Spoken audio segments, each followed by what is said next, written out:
అతడు తన ఇంటి మీదను తనకు కలిగిన అందరి మీదను అతని విచారణకర్తగా నియమించిన కాలము మొదలుకొని యెహోవా యేషూవ నిమిత్తము ఆ ఐగుప్తు ఇంటిని ఆశీర్వదించును.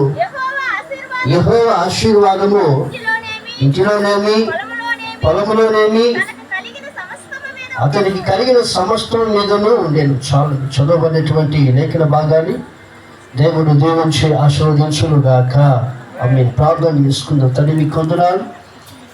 రాత్రి ప్రభా మరి ఎగుదల అయినా మధు గారి యొక్క గృహంలో చేరి మరొకసారి మిమ్మల్ని జ్ఞాపకం చేసుకోవడానికి మీరు మాకు ఇచ్చిన కృపకాయ ప్రభా మీకు వందనాలు స్తోత్రాలు చెల్లించుకుంటున్నాం. గృహకూరికగా ఆయన ఏర్పాటు చేస్తారు, మీకు స్తోత్రాలు. ఈ రాత్రి మీ సన్నిధిని ప్రేమించి ఆయన వచ్చినటువంటి బిడ్డలందరి కొరకు ప్రార్థన చేస్తున్నాం. పేరు వరుసను మీరు దీవించండి. రాలేకపోయిన వారి కొరకు ప్రార్థన చేస్తున్నాం. మీ చిత్తముంటే మనకి సమయం బిడ్డలకు